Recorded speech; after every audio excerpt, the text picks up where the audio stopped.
بسم الله الرحمن الرحيم. اللهم صل على سيدنا وشفيعنا ونبينا وحبيبنا ومولانا محمد وعلى آله وأصحابه وبارك وسلم. السلام عليكم ورحمة الله تعالى وبركاته. حاضرین محترم، اللہ رب العزت کا بے انتہا و بے کرم فضل و کرم ہے کہ اس نے ہم کو تاجدار کون و مکان سرکار دو جہاں صلی اللہ علیہ وسلم کی مبارک امت میں پیدا فرمایا. حق تعالی نے ہم کو آج تک زندہ رکھا، ہماری ہدایت و رہنمائی کے لیے قرآن مجید جیسی نعمت سے مالا مال فرمایا. پھر اس قرآن مجید کو سمجھنے کے لیے حضور اکرم صلی اللہ علیہ وسلم کے احادیث اور ارشادات بھی عطا فرمائے. آج انہی احادیث اور ارشادات کو اپنی فہم کے مطابق ہم سمجھنے کے لیے، جاننے کے لیے یہاں پر حاضر ہے. اللہ تبارک و تعالی حدیث شریف کی انوار سے ہماری زندگیوں کو روشن اور منور فرمائے. حضور اکرم صلی اللہ علیہ وسلم احادیث میں جو ارشاد فرما رہے ہیں، اللہ تبارک و تعالی ہم سب کو اس پر عمل کرنے کی توفیق عطا فرمائے. ریاض الصالحین جو امام نووی رحمۃ اللہ علیہ نے حدیث شریف کا ایک مجموعہ تیار کیا ہے، اس کے منتخب دروس لے کر آپ کی خدمت میں ہم حاضر ہیں. پہلا باب اور پہلا چیپٹر اس کتاب کے اندر اخلاص کے بارے میں اور ہر ظاہری و باطنی عمل میں نیت کو حاضر رکھنے کے بارے میں تھا، وہ ہم نے مکمل کر لیا. دوسرا باب اس کے اندر توبہ کے بارے میں ہے. توبہ کا عنوان چل رہا ہے. بہت ساری باتیں ہم نے توبہ کے حوالے سے سنی ہیں.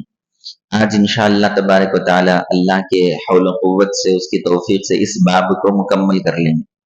کل سے انشاءاللہ اللہ تعالی زندگی باقی رکھے اور توفیق عطا فرمائے تو نیا عنوان شروع ہوگا. یہاں اگلی حدیث جو ہے وہ بہت طویل حدیث ہے، ایک نشست میں شاید اس کو بیان نہیں کیا جا سکتا. حضرت کعب بن مالک رضی اللہ عنہ ایک صحابی رسول تھے، ان کے بارے میں ان کی توبہ کا تذکرہ ہے، لیکن بہت لمبی اور طویل حدیث ہونے کی وجہ سے اس حدیث کو میں چھوڑ رہا ہوں. اس کی اگلی حدیث کو لیتے ہیں. چھوٹے چھوٹے 2-3 احادیث ہیں، 2-3 احادیث آج لیں گے تو یہ باب انشاءاللہ ختم ہو جائے گا. وہ طویل حدیث جو چھوڑ رہا ہوں اس کا ایک خلاصہ 2-4 لفظوں میں بیان کر دیتا ہوں. جنگ تبوک کے موقع پر بعض صحابہ کرام کسی وجہ سے جنگ میں شریک نہیں ہو سکے. انہوں نے سوچا کہ میرے پاس تیز سواری ہے، پہلے صحابہ کو نکل جانے دو، میں بعد میں تیز پہنچ جاؤں گا. اس طرح نیت اچھی تھی، منافقین کی طرح نہیں تھے. منافقین کی طرح نہیں، ایمان والے ہیں، صحابہ ہیں. نیت اچھی تھی، یہ تھی کہ چلو تھوڑا سا کام نکل آیا ہے گھر کا، میں 1-2 دن کے بعد نکلوں گا، میرے پاس تیز سواری ہے، وہ پہنچنے سے پہلے ہم پہنچ جائیں گے یا ان کے برابر پہنچ جائیں گے، پہلے ان لوگوں کو نکل جانے دو. اس طرح ٹالتے رہے. لیکن ہوا کیا، وہ ٹال مٹول میں سرکار دو عالم تشریف لے بھی گئے، واپس بھی آ گئے جنگ تبوک سے. تو یہ صحابہ اس میں شریک نہیں ہو سکے، تو ان کو اس پر افسوس بھی ہوا. افسوس کا نام ہی توبہ ہے. آپ نے سماعت کر لیا نا، دل میں جو ندامت ہوتی ہے اسی کا نام توبہ ہے. تو افسوس بھی ہوا، ندامت بھی ہوئی، یعنی توبہ کی شرائط تو پائی گئی. بعد میں پتا چلا کہ یہ مجھ سے کیا ہو گیا ہے، میں جو ہے کیوں سرکار دو جہاں جب بنفس نفیس خود تشریف لے گئے تھے، میں کیسے سرکار سے پیچھے رہ گیا تھا. تو وہ 3 صحابہ کرام تھے، اس میں سے ایک کعب بن مالک رضی اللہ عنہ. تو آپ نے یعنی جب ندامت آئی آپ کے قلب میں، تو آپ نے مسجد نبوی کے ستونوں سے اپنے آپ کو باندھ لیا، رسیوں سے مسجد کے پلر کو باندھ لیا اپنے آپ. جب تک میری معافی کا اعلان نہیں آتا میں ایسے ہی رہوں گا. تو یہ آپ کی توبہ تھی، کیونکہ توبہ ندامت کو کہتے ہیں. یہ آپ کی ندامت کا اظہار تھا. بہرحال اس کے بعد تھوڑا وقت گزرا، سرکار دو جہاں صلی اللہ علیہ وآلہ وسلم کے قلب مبارک پر اللہ نے وحی نازل فرمائی کہ اللہ نے ان کی مغفرت فرما دی. ماحول ایسا ہو گیا تھا کہ کوئی ان سے بات نہیں کر رہا تھا، یعنی بائیکاٹ ہو گیا تھا. یہ ان کی توبہ کے لیے تھا، ایسا نہیں کہ ان کا مقام و مرتبہ معاذ اللہ گرا ہوا ہے، یا جو ہے کوئی ان کے بارے میں صحابہ کرام کے درمیان ایک غلط پیغام پہنچ رہا ہے، یا ان کی تحقیر کی جا رہی ہے، ایسا نہیں ہے۔ حضور اکرم صلی اللہ علیہ وسلم سراپا رحمت ہے، آپ کسی سے راضی بھی ہوتے ہیں تب بھی رحمت ہے، کسی سے ناراض بھی ہوتے ہیں تو آپ کی ناراضی بھی اس کے لیے بسا اوقات رحمت بن جاتی۔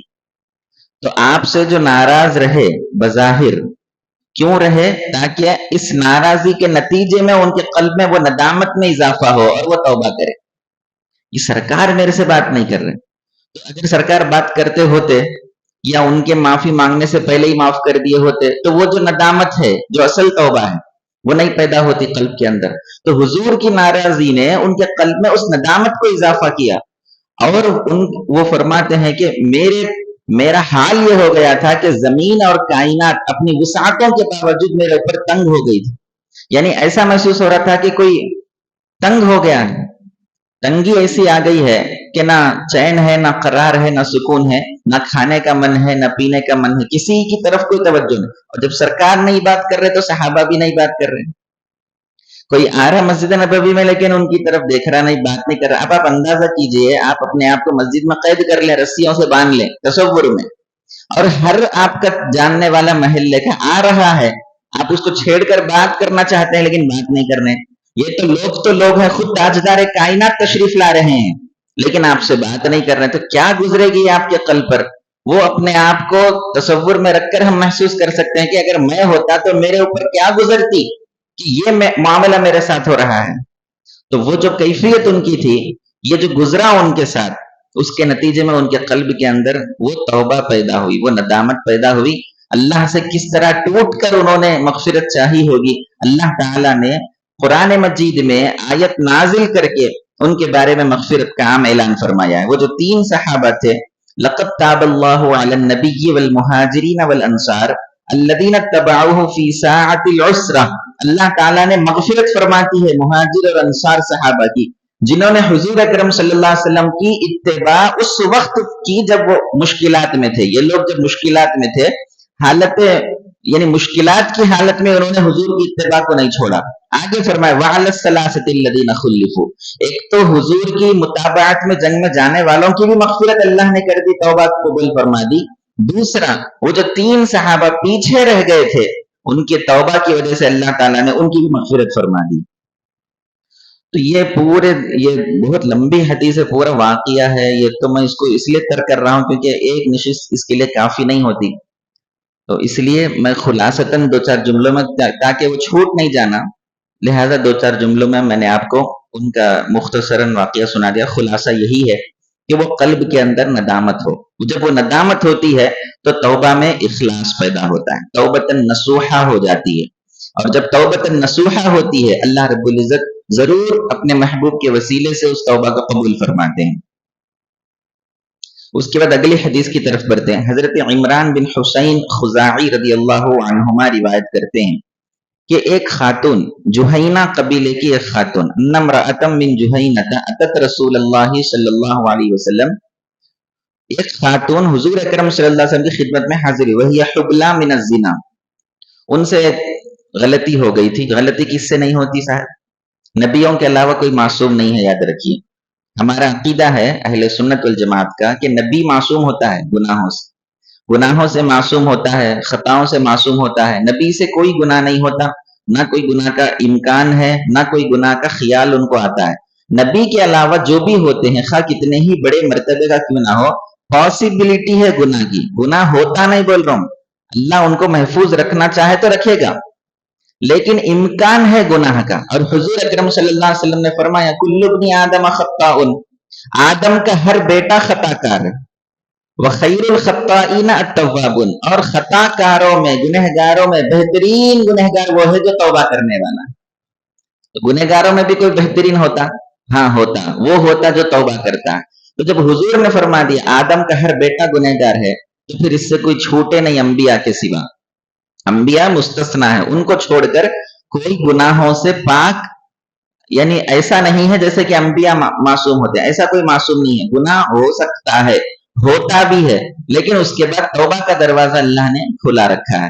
تو ایک خاتون حضور اکرم صلی اللہ علیہ وسلم کی خدمت میں آئی، ان سے بدکاری ہو گئی تھی اور وہ حاملہ ہو گئی تھی، بدکاری ہو گئی، حاملہ ہو گئی۔ اس کے بعد اللہ تبارک و تعالیٰ نے اس خاتون کے قلب میں ندامت ڈالی، افسوس ڈالا کہ ہائے یہ مجھ سے کیا ہو گیا ہے، اب معافی کی کیا صورت ہے؟ تو حضور اکرم صلی اللہ علیہ وسلم کی بارگاہ میں آتی ہیں۔ اگر کوئی یہ سمجھے کہ مجھے حضور کی خدمت میں جانے کی ضرورت کیا ہے، میں یہاں گھر بیٹھے بیٹھے اللہ سے توبہ کر لوں گا، معافی مانگ لوں گا تو مجھے معافی مل جائے گی، تو یہ غلط خیال ہے۔ جب تک اپنے آپ کو بارگاہ مصطفیٰ علیہ السلام میں پیش نہیں کریں گے، اس وقت تک ہماری نہ توبہ قبول ہوگی نہ ہم کو مغفرت نصیب ہوگی۔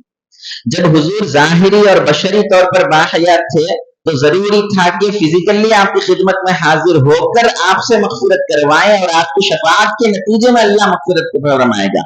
آج حضور اکرم صلی اللہ علیہ وسلم ظاہری اور بشری جسمانی، یعنی جسمانی ہماری طرح جسمانی حیات مبارکہ نہیں رکھتے، ہاں قبر انور میں جسمانی حیات بھی رکھتے ہیں، روحانی حیات بھی رکھتے ہیں، برزخی حیات بھی رکھتے ہیں، زندہ ہیں، لیکن ہماری طرح جیسا کہ 63 سالہ آپ کی بشری حیات تھی ویسی آج ظاہری حیات نہیں ہے، ہماری نظروں سے اوجھل ہے، لہٰذا ہم آپ کی خدمت میں جسمانی طور پر حاضر نہیں ہو سکتے، لیکن توجہ کے ذریعے حاضر ہو سکتے ہیں۔ اپنے قلبی توجہ کے ذریعے سرکار کی خدمت آج بھی ہے، اور آج بھی سرکار دو جہاں کی طرف متوجہ ہو کر آپ کی خدمت میں حاضر ہو کر اپنے گناہوں کی مغفرت کے لیے اور حضور کی شفاعت کے لیے ہم حضور صلی اللہ علیہ وسلم کی بارگاہ میں گزارش کر سکتے ہیں۔ تو یہ دروازہ کھلا ہوا ہے۔ تو یہ خاتون سرکار کی خدمت میں آتی ہے، تو جو فرمایا نا سرکار کی خدمت میں آئی، اس سے پتا چلا کہ گناہوں کی مغفرت کے لیے بارگاہ مصطفیٰ میں حاضری دینا ضروری ہے، یہ اس سے پتا چلتا ہے۔ صحیح مسلم کی حدیث ہے۔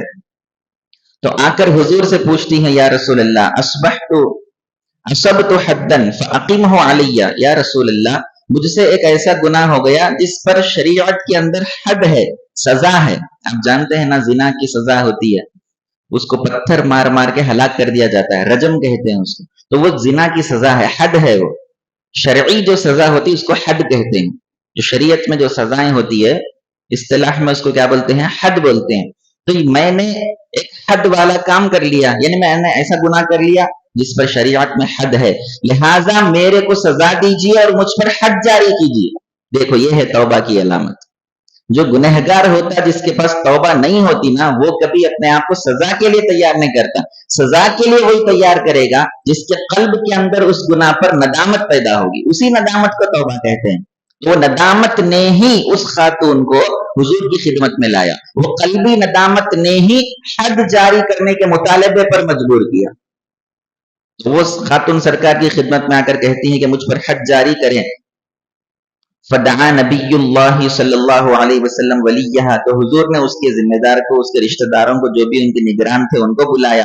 احسن الیہا فاذا وضعت فاتنی، بلا کر کہا کہ یہ خاتون جو تمہاری رشتہ دار ہے، جو تم جس کے ذمہ دار ہو، یہ خاتون کہہ رہی ہے کہ ان پر حد جاری کرو کیونکہ ان سے بدکاری ہوئی ہے، لیکن ان کے پیٹ میں جو بچہ پل رہا ہے اس کا کیا قصور ہے؟ اس کی تو کوئی غلطی نہیں، اس کو رجم کر کے مار کے ہلاک کر دیں گے تو ساتھ بچہ بھی ہلاک ہو جائے گا، لہٰذا اس کو حد کے طور پر مارنا یہ شرعی قانون ہے، لیکن بچے کو زندہ رکھنا ہے۔ کل آپ نے آیت مبارکہ سنی نا، وَمَنْ أَحْيَاهَا فَكَأَنَّمَا أَحْيَا النَّاسَ جَمِيعًا، جو ایک جان کو محفوظ کرتا ہے، جو ایک زندگی بچاتا ہے، گویا کہ اس نے ساری کائنات کے انسانوں کی زندگی کو بچا لیا۔ تو بچے کو بچانا ہے اور ماں کو حد جاری کرنا ہے۔ تو حضور نے کیا فرمایا؟ اس کے رشتہ دار کو بلا کر کہا کہ ان کو لے کر جاؤ اور جب وضع حمل ہو جائے تو اس کے بعد ان کو لے کے آنا تاکہ حد جاری کریں، کیونکہ شرعی قانون ہے۔ دنیا میں اگر حد جاری ہو جائے تو انشاءاللہ آخرت میں اس گناہ کی سزا نہیں ملے گی۔ یہ ہے حدود کا اور سزاؤں کا تصور، یہ ہے بھئی کیوں اتنی سخت سزائیں اسلام کے اندر؟ چوری کرو تو ہاتھ کاٹ دیں، زنا کرو تو رجم کریں، قتل کرو تو قصاص میں اس کو قتل کر دیا جائے قاتل کو۔ اتنے سخت سزائیں کیوں ہیں؟ سزا جتنی سخت ہوگی جرائم اتنے کم ہوں گے۔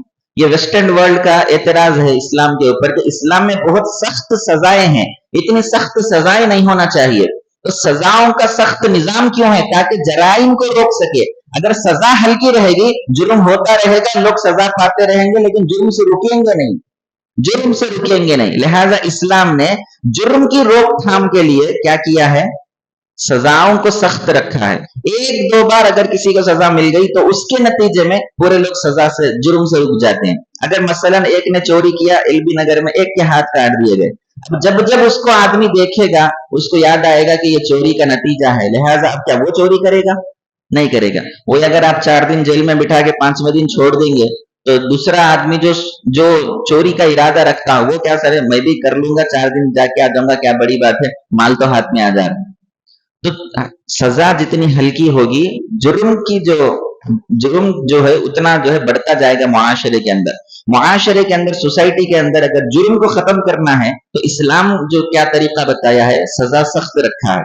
ایک دو لوگوں کو بھلے سزا ہوگی لیکن اس کے نتیجے میں پوری سوسائٹی سدھر جائے گی. تو شرعی قانون ہے حد جاری کرنا ہے، دنیا میں اس کو حد جاری کرا کے آخرت کے عذاب سے اس کو بچانا ہے. تو دنیا میں جس کو سزا مل جائے گی انشاءاللہ آخرت میں اس کو نہیں ملے گی. تو وضع حمل کے بعد لے کے آؤ. فأمر بها نبی اللہ صلی اللہ علیہ وسلم فشدت علیہا ثیابہا ثم امر بها فرجمت. ہوا کیا دیکھیے، جب وضع حمل ہو گیا، وضع حمل آپ کو معلوم ہے 9 مہینے کے بعد ہوتا ہے. ہو سکتا ہے یہ اس وقت حضور کی خدمت میں آئے ہوں جب نیا ان کو حمل کے آثار معلوم ہوئے ہوں. تو بہرحال 9 مہینے ہوئے ہوں گے یا 5 مہینے ہوئے ہوں گے یا 4 مہینے ہوئے ہوں گے، یعنی ایک وقت لگا. ایسا نہیں کہ آج حضور نے بھیجا تو کل وہ واپس پلٹ کے آ گیا، ایسا نہیں، وقت لگا. اب وہ وقت میں اب شیطان دیکھیے کیسا ڈال سکتا ہے. اگر ہم ہوتے تو ہمارے قلب میں شیطان یہ ڈالتا، میرا کام تھا حضور کی بارگاہ میں جانا، بولنا، میں بول دی اور حضور واپس کر دیے میرے کو، بس اب تو موقع مل گیا، پھر دوبارہ جاؤں گی تو ماری جاؤں گی. اب تو حمل کی وجہ سے بچ گئی، تو ایک بار میں چلے گئی نا حضور کی بارگاہ میں، بار بار کہیں کی جانا. ایک بار گئے حضور بولے وضع حمل کر کے تو اب حضور پوچھے تک انتظار کریں گے، پھر اپن کو جانا کا کیوں ہے؟ اپنی طرف سے تو اپن بری ذمہ ہو گئے. ایسا نہیں سوچے، ان کو توبہ کرنا مقصود تھا، ان کو اس گناہ کو اپنے نام اعمال سے مٹانا مقصود تھا. ہوا کیا، وضع حمل ہوا. پھر اس کے بعد ان کے جو ولی تھے، جو رشتہ دار تھے، جو ذمہ دار تھے، انہوں نے اس خاتون کو دوبارہ حضور کی خدمت میں پیش کر دیا. جب دوبارہ پیش کیا تو ہوا کیا ہے، حضور اکرم صلی اللہ علیہ وسلم کے حکم سے ان پر رجم کی حد جاری کی گئی اور ان کو پتھر سے مار مار کے ہلاک کر دیا گیا. اس خاتون کا انتقال ہو گیا. جب انتقال ہو گیا ثم صلی علیہا، پھر حضور اکرم صلی اللہ علیہ وسلم نے بنفس نفیس اس کی نماز جنازہ بھی ادا فرمائی. بنفس نفیس اس کی نماز جنازہ بھی ادا فرمائی. جب نماز جنازہ ہو گئی فقال له عمر ابن خطاب رضی اللہ تعالیٰ عنہ ارشاد فرماتے ہیں حضور سے، تصلی علیہا یا رسول اللہ وقد زنت. یا رسول اللہ، یہ ایک زناکار خاتون تھی، آپ اس کی نماز جنازہ پڑھ رہے ہیں، آپ اس کی نماز جنازہ پڑھ رہے ہیں اور اس کے لیے مغفرت کی دعا، نماز جنازہ میں مغفرت کی دعا ہوتی ہے نا. اللہم اغفر لحینا و میتنا و شاہدنا و غائبنا و صغیرنا و کبیرنا و ذکرنا و انثانا، اللہم من احییتہ منا فاحیہ علی الاسلام ومن توفیتہ منا فتوفہ علی الایمان. یہ کیا ہے؟ مغفرت کی دعا ہے جنازے کے لیے، یعنی مرحوم کے لیے بھی اور موجود جو ہے ان کے لیے بھی، چھوٹوں کے لیے بھی بڑوں کے لیے بھی، حاضرین کے لیے بھی غائبین کے لیے بھی، ہر ایک کے لیے مغفرت کی دعا ہے نماز جنازہ. تو حضور سے حضرت عمر بن خطاب نے کہا کہ یا رسول اللہ، ایک زانی اور بدکار عورت کی آپ نماز جنازہ ادا فرماتے ہیں. تو آقا صلی اللہ علیہ وسلم کیا ارشاد فرماتے ہیں، لقد تابت توبۃ لو قسمت بین 70 من اہل المدینہ لوسعتهم. حضور فرماتے ہیں اے عمر، تم اس کو بدکار اور زانی کہہ رہے ہو، یاد رکھو اس خاتون نے ایسی خالص توبہ کی ہے کہ اگر اس توبہ کو مدینہ کے 70 گنہگاروں میں تقسیم کر دیا جائے تو ہر ایک کی مغفرت کے لیے کافی ہو جائے گا.